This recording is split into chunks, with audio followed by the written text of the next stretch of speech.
할렐루야. 오늘도 주일 예배 오신 모든 여러분들 환영하고 축복합니다. 우리 같이 오신 분들 또 앞뒤 좌우에 계신 분들 향해서 이렇게 인사하겠습니다. 주님의 이름으로 환영하고 축복합니다. 주님의 이름으로 환영하고 축복합니다. 아멘.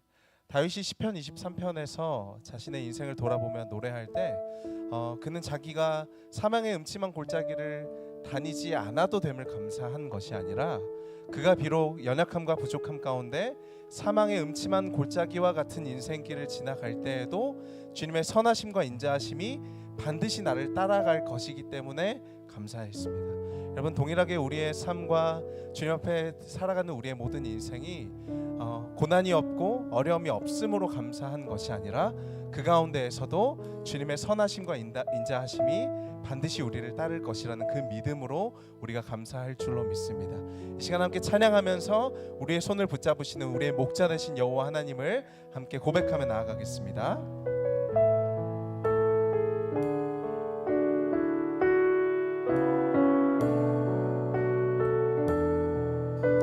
우리 함께 고백하겠습니다. 주여 우린 연약합니다. 주여 우린 연약합니다. 우린 오늘을 힘겨워합니다. 주 뜻 이루며 살기에 부족합니다. 우린 연약합니다. 주여 우린 넘어집니다. 주여 우린 넘어집니다. 오늘 하루도 실수합니다. 주의 긍휼을 구하는 죄인입니다. 주만 바라봅니다. 주만 바라봅니다. 한없는 주님의 은혜 온 세상 위에 넘칩니다. 가릴 수 없는 주 영광 온 땅 위에 충만합니다. 주님만이 길이오니 우린 그 길 따라갑니다. 그날에 우리를 이루실 주는 완전합니다. 주는 완전합니다. 처음부터 다시 고백하겠습니다. 주여 우린 연약합니다. 우리 일주일간에 우리의 모든 삶의 연약함을 주님 앞에 고백하며 나아갑니다. 주 뜻 이루며 살기에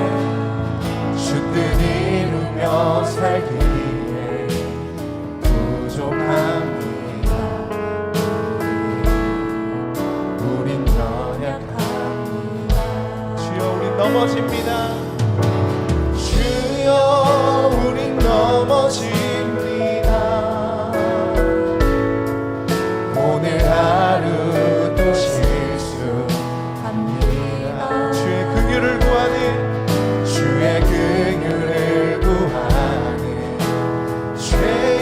죄인입니다. 우리 주만 바라봅니다. 한없는 주님의 은혜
하나님은 영이시니 예배하는 자가 영과 진리로 예배할지니라. 아멘.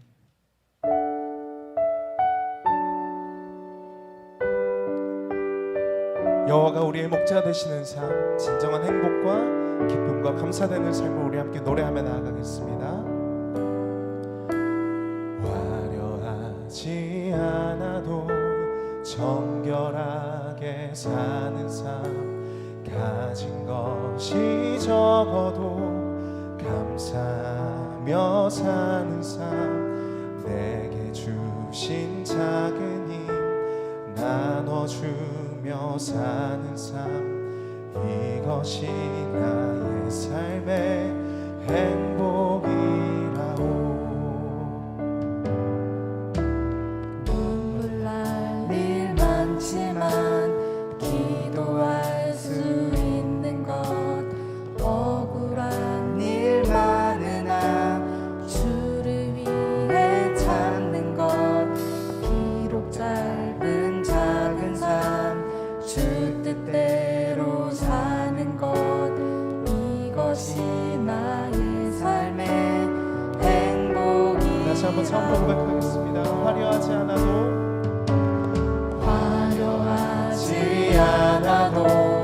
정결하게 사는 삶, 가진 것이 적어도 감사하며 사는 삶, 내게 주신 작은 힘 나눠주며 사는 삶, 이것이 나의 삶의 행복이라오. 눈물 날 일 많지만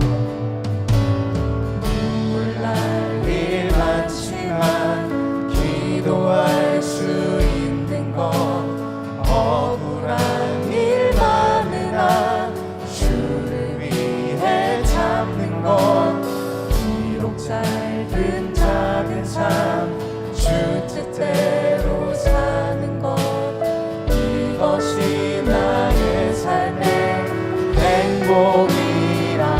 아멘. 이것이 행복이라오. 세상은 알 수 없는 하나님 선물, 이것이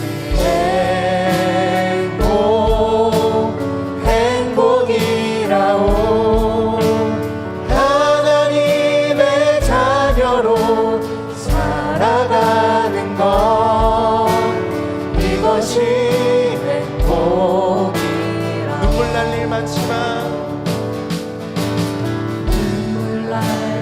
많지만 기도할 수 있는 것, 억울한 일 많으나 주를 위해 참는 것, 비록 짧은 작은 삶 주 뜻대로 사는 것, 이것이 나의 삶의 행복이라오.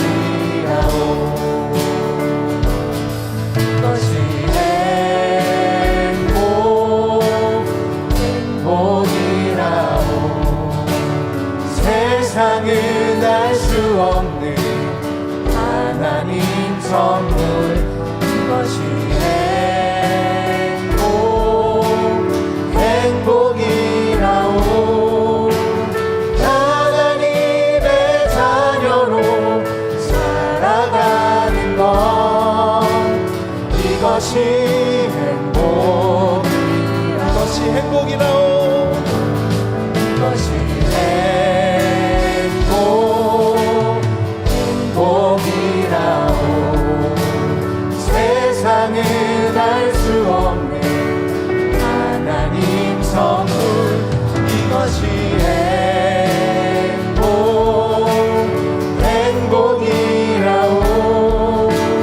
하나님의 자녀로 살아가는 것, 이것이 행복이라오. 하나님의 자녀로 살아가는 것, 이것이 행복이라오.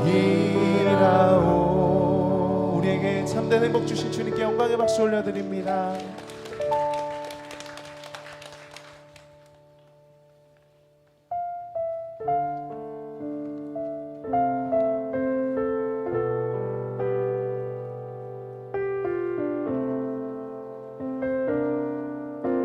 우리 함께 고백하겠습니다. 주님과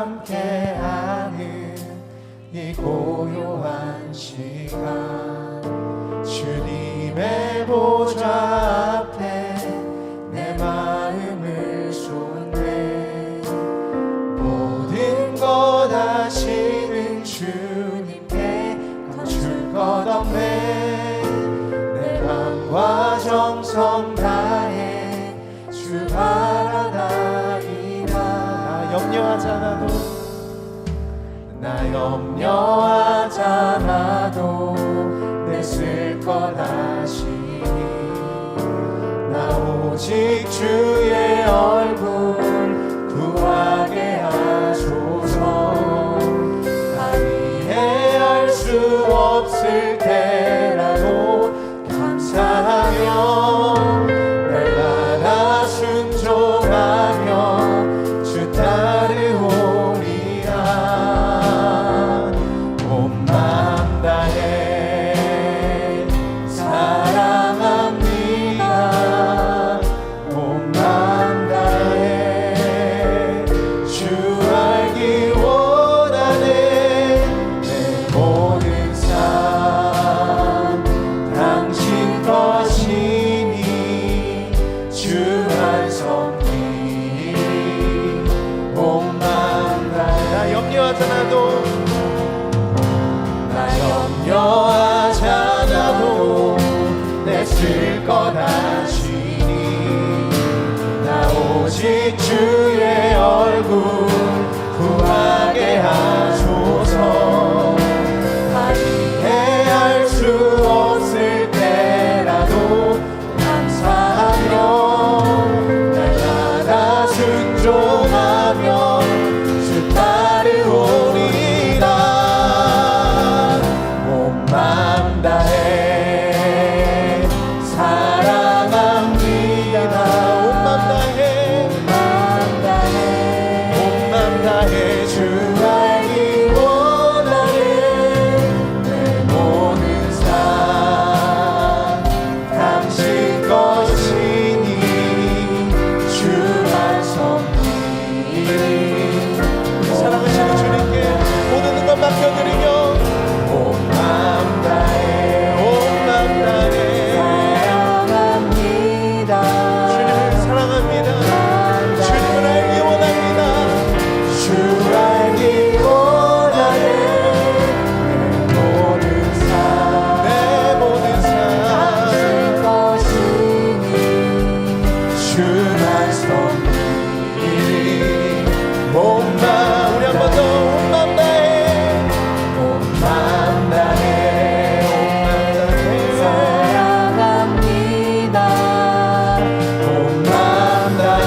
고단함과 어려움으로 인해 우리의 마음이 하나님께 예배하기에 여전히 굳어져 있고 하나님께 예배하기에 합당하지 못한 모습이라면 주님, 이 시간 우리의 마음을 만지시고 덮으심으로 다시 한번 우리 안에 무너졌던 모든 소망 회복하게 하여 주시옵소서.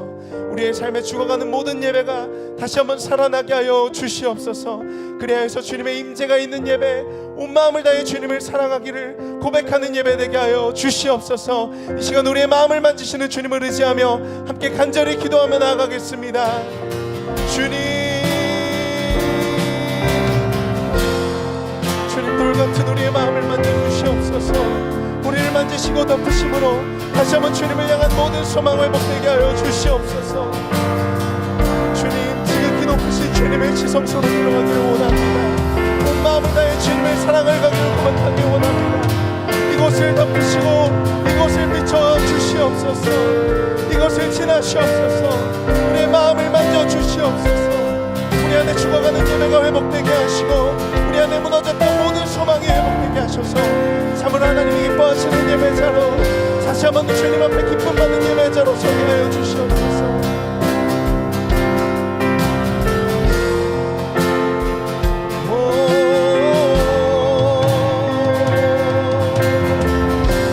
주님, 우리 안에 소망을 주시는 주님, 우리 안에 예배를 회복시키시는 주님, 온 마음을 다하고 뜻을 다하고 힘을 다해 주님을 사랑하고 고백하며 나아가는 주님의 예배 되게 하여 주시옵소서. 우리의 굳어버린 마음을 주님 제거하여 주시고 새 생명으로 더듬겨 주시옵소서.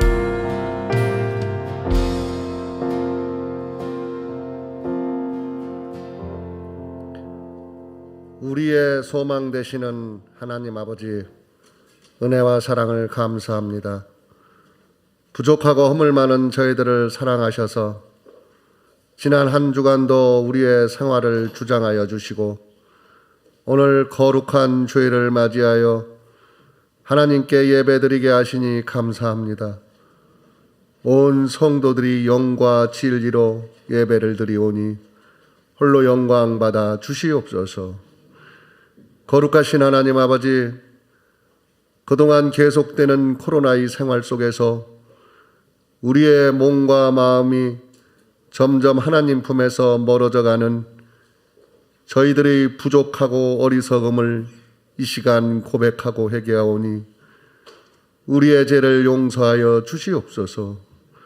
십자가의 보혈로 정결케 하여 주셔서 주님 앞에 온전한 모습으로 나아가게 하여 주시옵소서. 우리의 삶이 세상 속의 중심에서 하나님 중심의 삶이 될 수 있도록 인도하여 주시옵기를 간절히 기도드립니다. 우리는 늘 의심하고 망설이고 하지만 그럴수록 더욱더 믿음의 용사들이 되게 하여 주셔서 우리의 자신을 낮추고 주님을 섬기며 기도하는 그리스도인의 삶을 살아갈 수 있도록 인도하여 주시옵소서. 살아서 역사하시는 하나님 아버지, 이 지역에 주님의 몸된 교회를 세워주시고 지켜주심을 감사합니다. 말씀과 성령이 충만한 제단 되게 하시고 복음 사역을 잘 감당하는 교회가 되도록 축복하여 주시옵소서. 얼마 남지 않은 2022년의 행사들과 10월의 목회 일정 등을 인도하여 주시옵소서. 거룩하신 하나님 아버지, 장원기 담임 목사님을 위해 기도합니다. 영육간에 늘 강건함에 붙잡아 주시고 지혜와 능력을 더하여 주시옵소서. 이 시간 생명의 말씀을 증거하실 때 성도들의 마음을 열어주셔서 믿음의 확신을 가지고 이 한 주간도 늘 하나님이 함께 하심을 기억하고 말씀에 순종하는 삶을 살아가도록 인도하여 주시옵소서. 사랑의 하나님 아버지, 육신의 질병으로 고통받는 성도들을 친히 찾아 위로하여 주시옵고 성도들의 기도에 응답하여 주시옵소서. 감사드리며 거룩하신 예수님의 이름으로 기도드렸습니다. 아멘.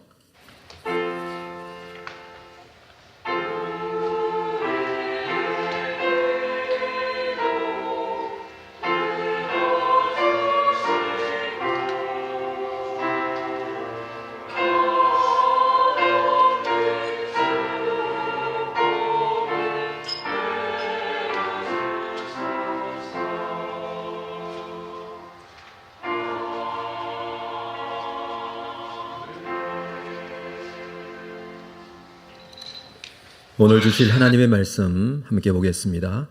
누가복음 8장 4절에서 15절 말씀입니다.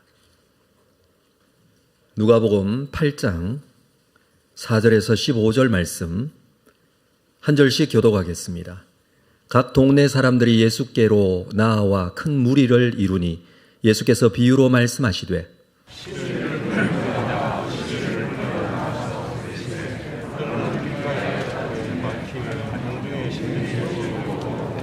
들어는 바위 위에 떨어짐에 싹이 났다가 습기가 없으므로 말랐고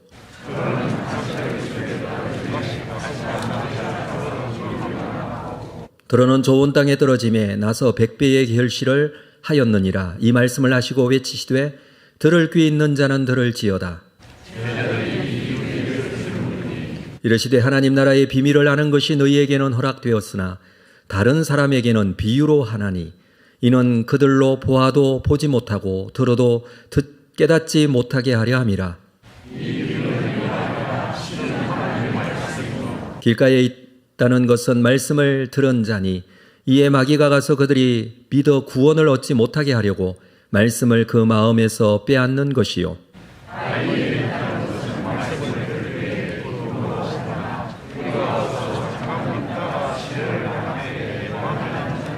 가시떨기에 떨어졌다는 것은 말씀을 들은 자이나 지내는 중 이생의 염려와 재물과 향락의 기운이 막혀 온전히 결실하지 못하는 자요.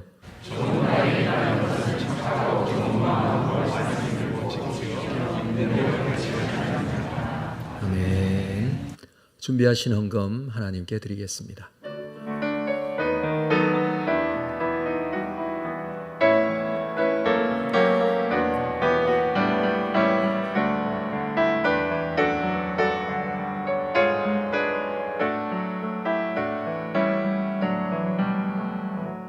거룩하신 아버지 하나님, 귀한 주일 주님 앞에 나오며 한 주간 주신 감사의 제목들을 담아 감사헌금으로 소득의 10분의 1을 구별한 11조 헌금, 선교장화 구제건축 헌금, 그의 나라와 영광을 위하여 쓰임받기를 원합니다.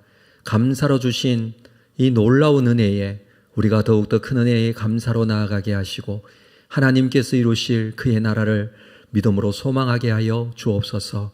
우리에게는 더 큰 은혜와 감사의 삶이 일상생활 속에 이어지기를 원합니다. 주께서 베푸시고 인도해 주실 줄로 믿습니다. 채우시고 함께 하실 줄로 믿습니다. 하나님의 인도하심 가운데 더욱더 큰 은혜의 감사의 삶을 살게 하여 주실 줄로 믿고 예수 그리스도의 이름으로 기도합니다. 아멘. 2부 찬양대에 찬양이 있겠습니다.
귀한 찬양 감사합니다. 교회 소식 나누겠습니다. 주보에 있는 내용 여러분 함께 참고하시면 되겠습니다. 교육 및 훈련 과정, 진행되는 과정, 또 휴강하는 과정이 있습니다. 1:1 제자 양육 주일반과 제자 양육 양육자반은 휴강입니다. 새가족 성경 공부도 오늘은 휴강하도록 하겠습니다. 100일 성경 일독 학교는 2시 30분에 본당에서 정상적으로 모입니다. 순장 모임은 2시 10분에 4층 4교육실에 있습니다. 오늘 2부 예배 후에 본당에서 정기 재직회가 있겠습니다. 재직들은 예배 후 본당에 남아주시기를 바랍니다. 정기 재직회 후에 정기당회가 있겠습니다. 권사의 수련회가 오늘부터 내일까지 있겠습니다. 오늘 교회에서 2시 30분에 출발합니다. 우리 권사님들 많이 참여해 주시기를 바랍니다. 서울 강남노예 정기회 10월 17일 월요일날 10월 19일입니다. 월요일날 성림교회에서 있고 임직식이 10월 29일 토요일날 우리 교회 본당에서 있겠습니다. 우리 10월 첫 주가 되었는데 10월 목회 일정 확인하시고 여러분 기도로 잘 준비해 주시면 감사하겠습니다. 저는 코로나로 인해서 한 주간 격리했다가 이제 해제가 되었습니다. 아플 때는 또 죽을 것 같은데 많이 기도해 주셔서 이렇게 잘 회복하고 돌아왔습니다. 아직 좀 장기침이 남아있어서 오늘은 2부 예배만 말씀을 전하도록 하겠습니다. 여러분들 기도해 주시고 또 염려해 주셔서 너무 감사드리고 이런 것들이 참 성도의 사랑이다라는 생각을 저는 이번 기회에 하게 됐습니다. 너무 감사드립니다. 우리 앞뒤 좌우로 서로 한번 인사드리도록 할까요? 잘 오셨습니다. 반갑습니다. 오늘도 주의 은혜로 예배하시는 여러분들 다 되시기를 바랍니다.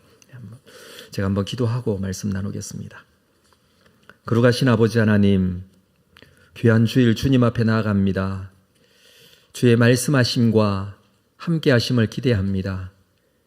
아무것도 없이 세상에 홀로 남겨진 그런 마음으로 살 수 없음을 다시 한번 고백합니다. 오늘도 말씀에 놀라운 은혜가 있어야 우리의 삶을 인도해 가고 붙잡아 주시고 함께 하시는 줄로 믿습니다. 오늘도 어떤 다른 것이 아닌 하나님의 말씀의 은혜만이 나를 사로잡아 하나님의 품으로 인도함 받게 하시고 그 품에 안기어 하나님의 거룩하신 뜻을 온전히 이루어가는 귀한 삶이 되기를 소망합니다. 친히 말씀하시고 연약하고 부족한 종이지만 말씀의 능력만은 이 시간에 온전히 드러나는 귀한 시간 되게 하여 주옵소서. 예수님의 이름으로 기도합니다. 아멘. 오늘 우리가 함께 읽은 말씀은 씨 뿌리는 비유에 대한 말씀입니다. 씨 뿌리는 비유는 이 누가복음 8장뿐만 아니라 마태복음 13장에도 그리고 마가복음 4장에도 동일한 내용이 기록이 되어져 있습니다. 똑같은 내용이 이렇게 반복해서 기록하고 있다는 것은 그만큼 중요한 내용이기 때문이라 여겨집니다. 자, 4절 말씀을 한번 볼까요? 4절 말씀 같이 읽겠습니다. 시작. 각 동네 사람들이 예수께로 나와 큰 무리를 이루니 예수께서 비유로 말씀하시되, 자, 이 비유는 이렇게 시작이 되어 있습니다. 각 동네 사람들이 예수께로 나와 큰 무리를 이루었다라고 합니다. 8장 1절 앞에 있는 8장 1절을 보시면 그 후에 예수께서 각 성과 마을에 두루 다니시며 하나님의 나라를 선포하시며 그 복음을 전하실 새 12제자가 함께하였다. 예수님께서는 각 성과 마을에 두루 다니시며 복음을 전하셨습니다. 자, 여기가 어디냐 하면 갈릴리 지역입니다. 예수님의 사역의 초기 모습을 우리가 누가복음에서 보고 있는데 예수님께서는 갈릴리 지역 각 성 마을로 다니시면서 복음을 전하셨습니다. 근데 오늘 본문 우리가 4절 읽었습니다마는 각 동네 사람들이 예수께로 나왔다라는 표현이 있습니다. 이 비유가 시작했는데 씨 뿌리는 비유가 시작되는 말씀에서 각 동네 사람들이 예수께로 나왔고 큰 무리를 이루었고 그리고 그 사람들에게 비유로 예수님께서 말씀하시는 장면인데 마태복음 13장 동일한 비유를 설명하고 있는 내용을 참고로 볼까요? 13장 1절 그날 예수께서 집에서 나가사 바닷가에 앉으심에 큰 무리가 그에게로 모여들거늘 예수께서 배에 올라가 앉으시고 온 무리는 해변에 서 있더니 예수께서 비유로 여러 가지를 그들에게 말씀하여 이르시되 씨를 뿌리는 자가 뿌리러 나가서, 이렇게 비유가 시작이 됩니다. 자, 마가복음 4장을 한번 볼까요? 마가복음 4장에서도 1절, 예수께서 다시 바닷가에서 가르치시니 큰 무리가 모여들거늘 예수께서 바다에 떠 있는 배에 올라 앉으시고 온 무리는 바닷가 육지에 있더라. 이에 예수께서 여러 가지를 비유로 가르치시니 그 가르치는 중에 그들에게 이르시되 들으라, 씨를 뿌리는 자가 뿌리러 나가서, 이렇게 또 씨 뿌리는 비유를 설명하십니다. 자, 세 가지 본문을 종합해서 말씀을 드리면, 예수님께서는 갈릴리 지역에서 사역을 하실 때에 마을과 성을 다니시면서 복음을 전하셨어요. 그러니까 방문하시면서 가정에도 들어가시고 회당에도 들어가시고 사람들을 만나시면서 복음을 전하시고, 그리고 사람들이 예수께로 몰려와 큰 무리를 이룰 때에는 갈릴리 바닷가에 모여서 말씀을 전하셨다라는 것을 우리가 볼 수 있습니다. 바닷가가 넓은 장소이기 때문이기도 하겠죠. 때로는 배 위에 올라서셔서 말씀을 전하시기도 하셨습니다. 그렇게 말씀을 전하실 때에 씨 뿌리는 비유를 오늘 말씀을 하셨다라는 것을 우리가 보게 됩니다. 특별히 예수님의 말씀에는 사람들이 모여 앉았을 때 큰 무리를 이루고 그들 앞에서 비유로 말씀을 전하시는 경우가 굉장히 많았습니다. 이 비유라는 단어는 파라볼레라는 헬라어 단어를 쓰고 있는데 이런 뜻을 가지고 있어요. 곁에 던지다. 그러니까 직접적으로 말하는 것이 아니라 비유로 말하는 것, 직설적으로 예수님께서 진리의 말씀을 가르치실 때도 있었지만 이렇게 비유를 들어 그냥 옆에 던지듯이 그렇게 설명을 쉽게 알아들을 수 있도록 하기 위해서 비유로 말씀하시는 경우가 많이 있었다라는 것입니다. 일상생활 속에서 알고 있는 내용을 비유로 들어서 설명하면 쉽게 이해할 수 있기 때문이죠. 그리고 또 한편으로는 주님의 이 교훈에 대해서 바리새인들, 종교 지도자들은 상당한 적대감을 가지고 있었기 때문에 비유를 통해서 말함으로 예수님의 이 교훈에 대한 은닉성, 직접적으로 부딪히지 않기 위한 방법이기도 했습니다. 자, 오늘 말씀은 씨 뿌리는 비유, 씨 뿌리는 일, 이 일에 대해서는 누구든지 다 알고 있는 이야기, 일상생활 속에서 생활 주변에서 볼 수 있는 그 이야기를 그대로 가지고 와서 예수님께서 비유로 말씀하셨다라는 것입니다. 자, 갈릴리 바닷가에 사람들이 몰려왔습니다. 예수님께서 그들을 앉히시고 그들에게 비유를 들어서 설명을 하십니다. 갈릴리 바다 근처에는 해변가로 이런 밭들이 굉장히 많이 놓여 있습니다. 그냥 일상생활 속에서 눈에 보여지는 것들이 밭이라는 것이죠. 바닷가에서 예수님께서 가르치시면서 저쪽 한편 밭에서 농부가 씨를 뿌리고 있는 것을 보시면서 아마 이 비유를 말씀을 하셨을 것입니다. 여기에는 좋은 밭들도 있었고 그리고 좋지 않은 밭들, 돌밭이나 가시떨기 밭도 있었습니다. 밭 주변에는 밭 주변에 길도 있었습니다. 예수님께서는 무리들에게 저 밭을 보라라고 하시면서 아마 이 비유로 말씀을 하셨을 것입니다. 자, 5절 말씀을 볼까요? 그 밭들의 종류가 나오는데 5절, 씨를 뿌리는 자가 그 씨를 뿌리러 나가서 뿌릴새 들어는 길가에 떨어짐에 밟히며 공중의 새들이 먹어버렸다. 씨 뿌리는 자가 그 씨를 뿌리러 나갔다라고 합니다. 그 말은 씨를 뿌리는 시기에 맞추어서 씨를 뿌리러 나갔다는 말씀입니다. 그냥 아무 때나 씨를 뿌리는 게 아닙니다. 씨를 뿌릴 때에는 씨를 뿌릴 시기가 있습니다. 씨마다 다르겠지만 아무 때나 씨를 뿌리는 것이 아니라 씨 뿌리는 자인 농부는 씨를 뿌릴 때가 언제인지 너무나 잘 알아요. 그래서 그 시기에 맞춰서 씨를 뿌리러 나간 것입니다. 농사의 때를 정확하게 알고 정상적으로 일하는 농부의 모습입니다. 여기서 씨가 길가에 떨어졌다라고 하는데 그것은 일부러 길가에 뿌린 것이 아니라는 거예요. 씨를 흩어 뿌리면 밭에 떨어지기도 하고 때로는 이렇게 길가에 떨어지기도 하고 또는 돌 위에 떨어지기도 합니다. 중요한 것은 씨가 문제가 아니라는 것입니다. 씨에 문제가 있는 게 아니라 또 농부가 문제가 아니라는 것입니다. 농부는 정상적으로 때에 맞게 씨가 뿌려지지만 문제는 떨어진 장소가 어디냐? 자, 이것이 문제라는 것입니다. 예수님의 말씀을 들으러 나온 사람들이 많이 있었지만 모두 동일하게 그 말씀을 제대로 받아들이지는 않는다라는 것입니다. 예수님의 말씀을 듣고 열매를 맺어 보겠다는 사람들이 많았을 것입니다. 그러나 그들 중에는 바리새인과 같은 자들도 있었습니다.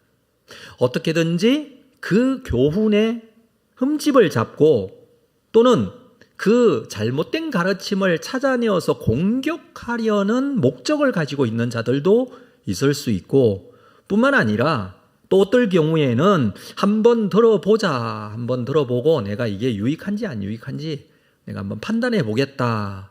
그렇게 생각하고 뭐 팔짱을 끼고 그렇게 뒤로 이렇게 제껴서 듣듯이 그렇게 아마 이 말씀을 받아들이고 있는 사람도 있을 것입니다. 마찬가지로 씨가 뿌려지는데 그 씨가 여러 군데의 밭에 떨어졌다라고 그렇게 비유로 말씀을 하십니다. 그 중에 가장 먼저 길가에 떨어졌다라고 하죠. 좋은 밭에 씨가 뿌려져야 하지만 길가에 떨어지기도 한다는 것입니다. 여러분, 길가라면 사람들이 다니는 길입니다. 밭과 밭 사이에 길이 있죠. 그 길은 사람들이 다닙니다. 발로 밟힐 대로 밟혀 딱딱하고 맨들맨들해진 땅을 말합니다. 이 길가는 어떤 마음 밭을 말하는가 하면 이 세상적인 가치관 그리고 선입견으로 자리 잡은 마음밭. 이미 선입견으로 자리 잡은 마음밭. 그래서 하나님의 말씀을 순종으로 받아들일 수 없는 마음. 순종으로 받아들일 마음이 전혀 없습니다. 인간적이고 세상적이고 이기적인 선입관념이 있으면 하나님의 말씀을 순수하게 받아들이지를 않습니다. 이 선입관념이 마음밭을 이미 밟을 대로 밟아 놓았기 때문에 아무리 씨를 뿌려도 마음밭에 심겨지지가 않습니다. 그래서 우리는 하나님의 말씀을 듣거나 배우기 위해서는요, 내 마음에 나를 사로잡고 있는 선입견, 이것을 먼저 제거해야 합니다. 길가에 떨어졌는데 공중의 새들이 먹어버렸다. 본문은 그렇게 기록을 하고 있습니다. 씨가 마음밭에 심겨지지 않으니 공중의 새가 씨를 먹어버린 것입니다. 공중의 새는 사탄 마귀를 말한다라고 12절에서 해석을 해주는데 12절을 먼저 볼까요? 길가에 있다는 것은 말씀을 들은 자니 이에 마귀가 가서 그들이 믿어 구원을 얻지 못하게 하려고 그 말씀을 그 마음에서 빼앗는 것이요. 말씀의 씨앗이 떨어져서 심겨져야 하는데 길가같이 딱딱해진 마음이므로 심겨질 수가 없어요. 그냥 흙 위에 땅 위에 나뒹굴고 있는 것을 공중의 새가 먹어버리는 것이죠. 공중의 새는 마귀라고 합니다. 구원을 얻지 못하게 하려고 말씀을 그 마음에서 빼앗아가는 자들. 고린도후서 4장 4절에 보면 이런 말씀이 있죠. 그 중에 이 세상의 신이 믿지 아니하는 자들의 마음을 혼미하게 하여 그리스도의 영광의 복음의 광채가 비치지 못하게 함이니 그리스도는 하나님의 형상이니라. 이 세상의 신이 믿지 아니하는 자들의 마음을 혼미하게 하려고. 이 세상의 신이 누구입니까? 사탄 마귀입니다. 믿지 아니하는 자들의 마음을 혼미하게 합니다. 복음을 깨닫지 못하게 합니다. 공중의 새와 같은 자들입니다. 말씀의 씨로 마음밭에 떨어져도 심겨지지 않음으로 인해서 공중의 새가 먹어버리고 당연히 결실하지 못하는 밭. 결과는 너무나 당연한 것이죠. 이것이 첫 번째 말하고 있는 길가에 있는 밭입니다. 자, 두 번째 밭에 대한 예를 예수님께서 설명을 하십니다. 6절 말씀 볼까요? 6절 같이 읽겠습니다. 시작. 더러는 바위 위에 떨어짐에 싹이 났다가 습기가 없으므로 말랐고, 씨가 바위 위에 떨어졌다라고 합니다. 이것을 마태복음 13장에 같은 내용을 기록한 비유에서 상세하게 설명을 해주고 있는데, 마태복음 13장 5절에 보면 더러는 흙이 얕은 돌밭에 떨어짐에 흙이 깊지 아니하므로 곧 싹이 나오나 해가 돋은 후에 타서 뿌리가 없으므로 말랐다라고 합니다. 그러니까 씨가 바위 위에 떨어졌다는 것은 흙이 얇은 돌밭에 떨어졌다라고 할 수 있습니다. 밭을 갈다가 보면 흙이 깊은 곳도 있지만 돌이 많은 경우가 있습니다. 바위 위에 흙이 덮여져 있으면 보기에는 흙으로 보여도 그러나 실상은 흙이 깊지 않죠. 여기에 씨가 뿌려지면 어떻게 됩니까? 비교적 빨리 싹이 날 수 있습니다. 흙이 깊지 않아서 햇볕이 비치면 빨리 더워져서 싹이 바로 올라올 수 있습니다. 심겨지기는 심겨진 것입니다. 그런데 이 밭은 돌밭이고 밑에 바위가 있기 때문에 흙이 얇아서 빨리 싹이 나기는 하지만 싹이 났다가 바로 말라버린다라고 합니다. 자, 이것은 회개가 깊지 않고 영생의 진리를 깊이 만나지 못하는 경우, 13절에 예수님께서 비유를 설명을 해주시죠. 13절, 바위에 있다는 것은 말씀을 들을 때에 기쁨으로 받으나 뿌리가 없어 잠깐 믿다가 시련을 당할 때 배반하는 자요. 뿌리가 약한 거예요. 말씀이 심겨지기는 심겨졌지만 그 뿌리가 약할 수밖에 없어요. 흙이 얇으니까 뿌리가 약할 수밖에 없고, 시련이 오면 그 시련을 이기지를 못해요. 힘든 문제가 생겼을 때 넘어져 버려요. 뿌리가 약하니까 말라버릴 수밖에 없죠. 물론 처음에는 하나님의 말씀으로 인하여 기쁨을 가집니다. 그런데 그 기쁨이 오래 가지 못합니다. 말씀에 뿌리가 없으면 그렇습니다. 시련을 당할 때 배반합니다. 무엇이 문제입니까? 이 밭에 있는 이 돌, 바위, 이런 것들이 문제입니다. 마음밭에 이런 바위가 있을 때 생기는 문제입니다.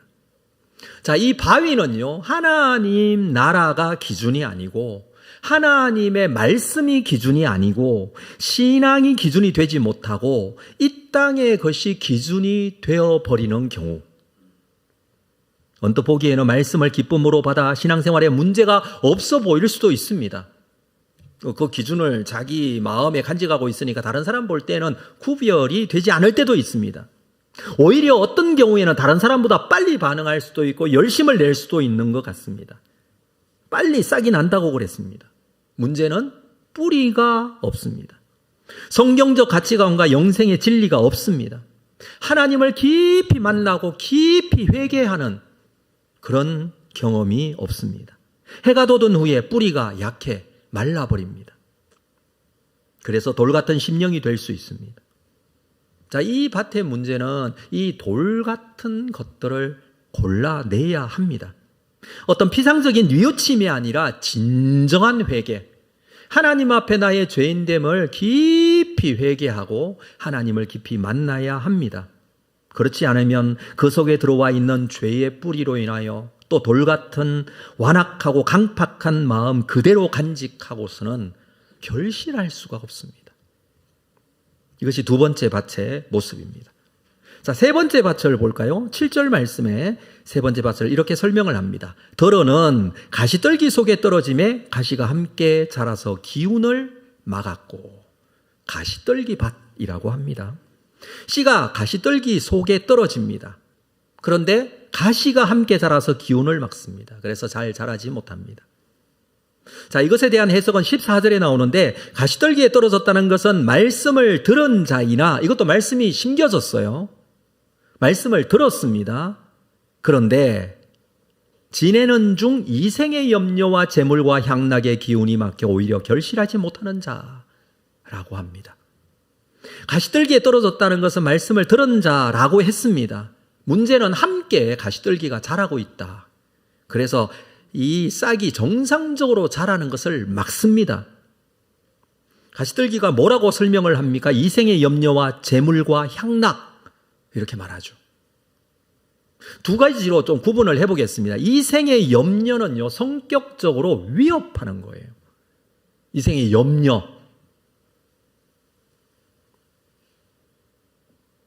재물과 향락이라고 합니다. 이것은 유혹하는 것입니다. 이생의 염려로 인해서 우리가 위협을 당할 수 있습니다.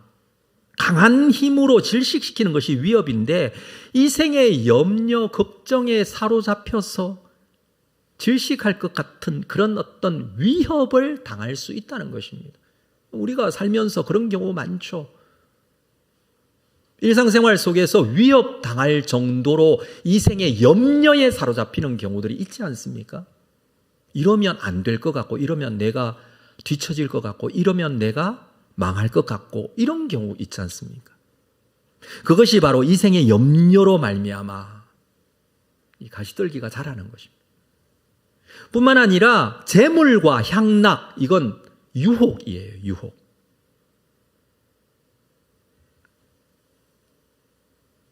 이런 유혹하는 것은 끌리는 힘인데 자꾸 그쪽으로 마음이 간다는 거예요. 눈에 자꾸 재물이 들어오고 눈에 자꾸 이 향락이 눈에 들어오고 그곳으로 마음이 끌리고 가시떨기가 자라는 것이죠. 여러분, 가시떨기가 있는 밭, 땅은 좋은 땅이에요. 가시떨기가 잘 자라잖아요. 땅 자체는 좋은 땅이에요. 그런데 문제는 그 땅에 가시떨기도 있는 것이 문제입니다. 가시떨기가 함께 자라 햇빛을 막습니다. 밭 자체는 좋지만 세상의 염려와 걱정이 너무 많고 물질에 대한 탐심과 삶의 쾌락이 하나님의 말씀의 능력을 가로막습니다. 순종하지 못하게 해요. 당연히 결과는 결실하지 못합니다. 나름대로 열심을 다한다고 했지만 열매 맺는 삶을 살지 못합니다. 자, 지금까지 세 가지의 밭, 길가밭, 돌밭, 가시떨기 밭. 이렇게 예수님께서는 말씀하셨는데 마지막 네 번째 밭을 이렇게 설명하십니다. 8절 말씀 같이 읽을까요? 8절 시작. 더러는 좋은 땅에 떨어짐에 나서 100배의 결실을 하였느니라. 이 말씀을 하시고 외치시되 들을 귀 있는 자는 들을지어다. 좋은 땅에 씨가 떨어졌습니다. 싹이 나서 100배의 결실을 하였다. 이 좋은 땅을 예수님께서 해석을 해주세요. 자, 15절 말씀을 볼게요. 이 주제가 되는 말씀이기도 하고 결론의 말씀이기도 합니다. 15절. 좋은 땅에 있다는 것은 첫 번째, 착하고 좋은 마음으로, 두 번째, 말씀을 듣고 지키어, 세 번째, 인내로 결실하는 자니라. 자, 좋은 땅은요, 어떻게 해석이 되어지냐면 세 가지로 해석을 할 수 있습니다. 첫 번째는 착하고 좋은 마음으로 라고 했어요. 착하고 좋은 마음은 길가 밭과 반대됩니다. 지금 길가 밭을 처음에서 우리가 살폈는데 길가 밭은요, 이미 딱딱하여지고 굳어진 마음의 상태여서 씨가 심겨지지 않았던 밭입니다. 그런데 착하고 좋은 마음으로, 이것은 딱딱하고 굳은 마음밭이 아니라 좋은 땅, 착하고 좋은 마음으로 말씀을 받아들일 수 있는 준비가 되어 있는 땅을 말해요. 그래서 진리를 잘 받아들입니다. 말씀을 잘 흡수합니다. 말씀을 받고 내 말씀으로 인정하는데 거리낌이 없습니다. 거부감이 없다는 것입니다. 왜 그렇습니까? 땅이 부드러운 옥토이기 때문에 그렇습니다. 사랑하는 성도 여러분, 하나님의 말씀을요, 거부감 없이 받으시기를 주님의 이름으로 축복합니다. 선입견을 가지면 받을 수가 없어요.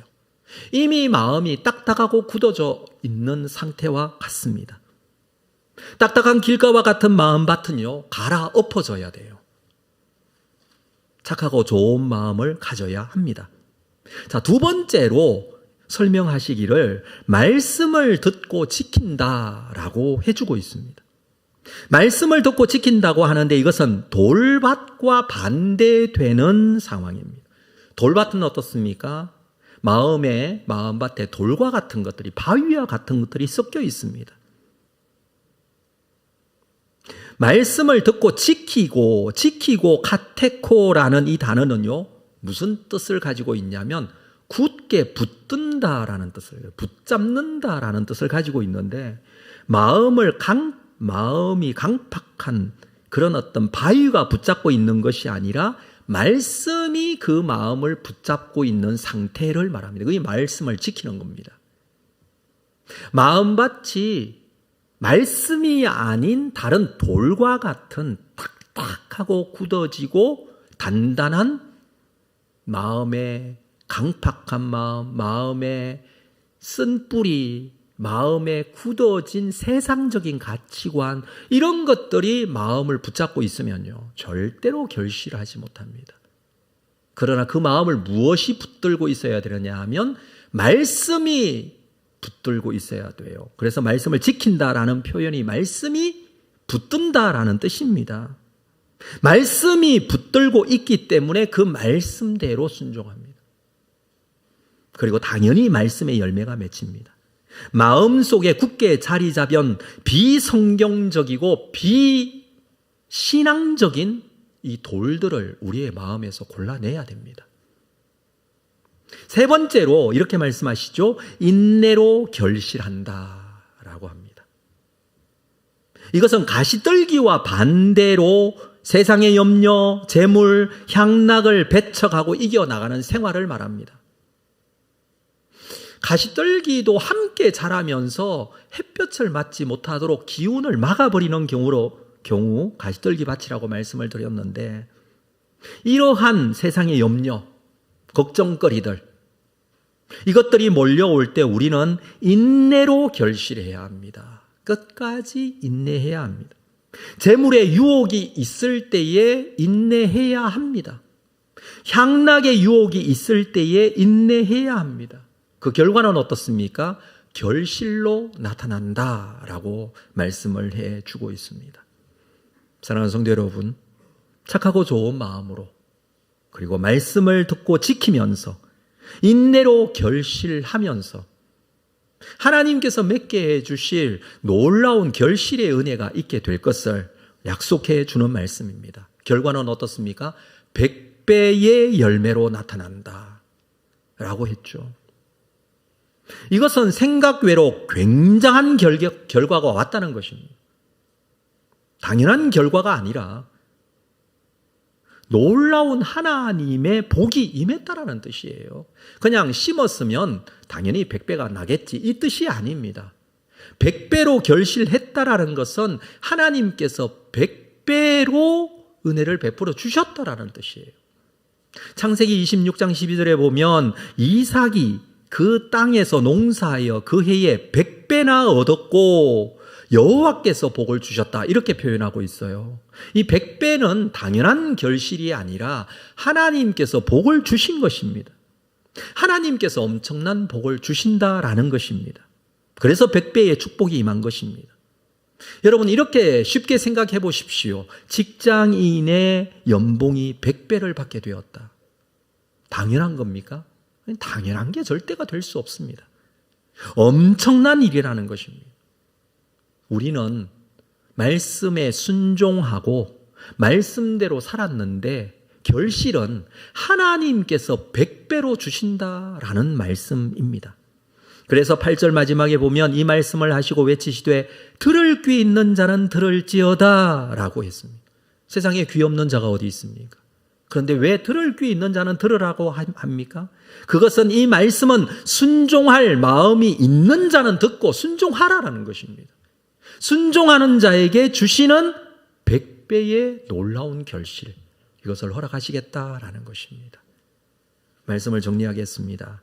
여러분, 우리는 오늘 말씀에서 깨달아지는 것이 떨어지는 씨앗이 문제가 아니라, 씨를 뿌리는 농부가 문제가 아니라 그 씨가 떨어지고 있는 마음밭이 어떠냐에 대해서 함께 살폈습니다.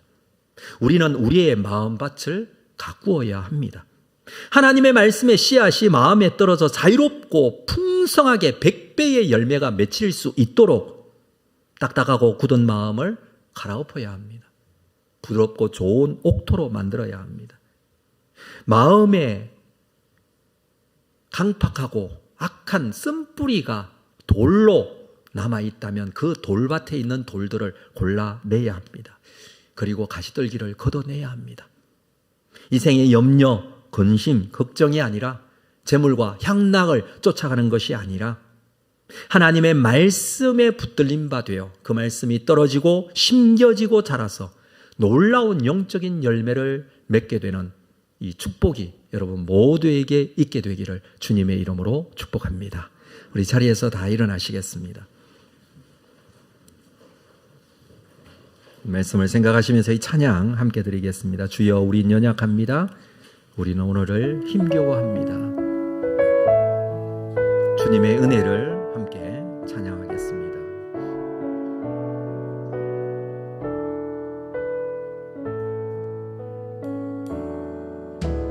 주여 우린 연약합니다. 우린 오늘을 힘겨워합니다. 뜻 이루며 살기에 부족합니다. 우린 연약합니다. 주여 우린 넘어집니다. 주여 우린 넘어집니다. 오늘 하루 또 실수합니다. 주의 긍휼을 구하는 죄인입니다. 우리 주만 바라봅니다.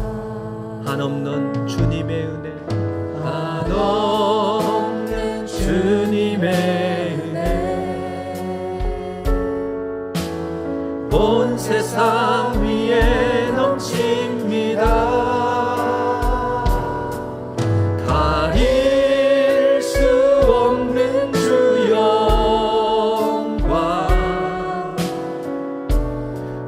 땅 위에 충만합니다.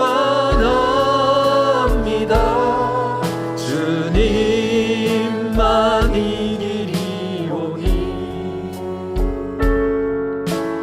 우린 그 길 따라갑니다. 그날에 우리 이루신 주는 완전 한없는 주님의 은혜, 한없는 주님의 은혜, 온 세상 위에 넘칩니다. 가릴 수 없는 주 영광, 온 땅 위에 충만합니다.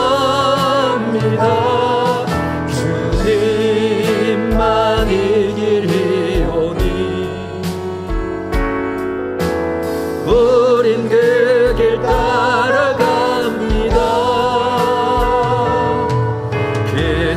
그날에 우리 이루신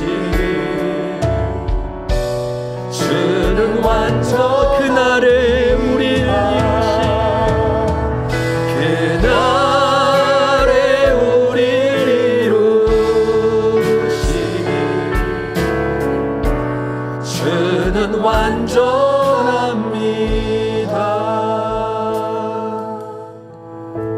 우리 함께 기도하고 예배를 마무리하도록 하겠습니다. 말씀을 생각하시면서 우리의 마음밭을 온전하게 잘 가꿀 수 있도록 무엇보다도 제일 먼저 말씀을 빼앗기지 않도록 하나님 말씀이 마음에 심겨지기를 원합니다. 두 번째는 우리의 마음밭 좋지 못한 이 세상의 것들 다 골라내게 하여 주시고 이 돌들이 골라지고 구분되어질 수 있도록, 세 번째는 우리의 마음의 이생의 염려들이 재물로 또 향락으로 인한 우리의 마음이 빼앗기는 것이 다 거둬지고 없어질 수 있도록, 그리하여 우리의 마음밭이 좋은 밭이 되어 하나님의 말씀이 온전하게 심겨지고 100배의 결실이 나타날 수 있는 그런 놀라운 은혜가 있도록 인도하여 달라고 말씀을 생각하시면서 우리 함께 기도로 하나님 앞에 나아가도록 하겠습니다. 거룩하신 아버지 하나님이여, 주신 말씀의 은혜와 그 크신 은혜의 능력으로 주님 앞에 다시 한번 붙들림 받은 귀한 믿음의 사람이 되기를 원합니다. 거룩하신 아버지 하나님이 우리의 말씀에 놀라운 결실이 나타나는 좋은 땅이 되기를 원합니다. 하나님 아버지, 말씀을 빼앗기지 않게 하여 주시옵소서. 하나님 아버지, 우리의 마음밭이 잘 가꾸어지게 하여 주시옵소서. 돌들이 구분되어지게 하시고 갈아엎어지게 하시고 가시떨기들이 거두어지는 놀라운 은혜가 있도록 하나님의 은혜를 베풀어 주시기를 원합니다. 주께서 이 놀라운 은혜의 역사들이 우리에게 나타나게 될 줄로 믿습니다. 하나님 아버지, 그리하여서 살아계신 아버지 하나님께서 하나님의 말씀의 은혜와 능력들이 나타날 수 있도록 하나님 함께 하시고 인도하여 주시기를 주여 간절히 바라옵소서. 여호와 아버지 하나님의 은혜의 삶, 주님 앞에 이루실 하나님의 위대한 역사들을 아버지 하나님 우리가 고백하며 하나님께 영광이 되게 하여 주시기를 주여 원하옵고 기도합니다. 그 말씀의 은혜들만이 아버지 하나님 우리를 사로잡아 아버지 하나님께서 이루실 줄로 믿습니다. 그 은혜의 삶으로 결실하는 귀한 믿음의 삶의 결과들이 있도록 하나님 은혜를 베풀어 주시옵소서.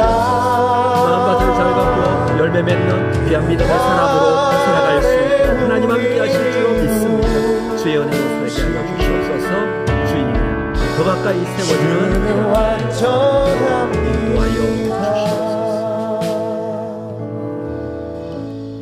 지금은 우리 주 예수 그리스도의 은혜와 하나님 아버지의 극진하신 사랑하심과 성령님의 교통위로 함께 역사하심이 주님 앞에 예배하며 주시는 말씀의 은혜를 붙들고 마음밭을 올바로 옥토로 좋은 땅으로 가꾸어 하나님 앞에 결실하는 삶으로 영광 돌리기를 소망하는 우리 모든 성도들의 심령 위에 지금으로부터 영원토록 함께 있을지어다. 아멘.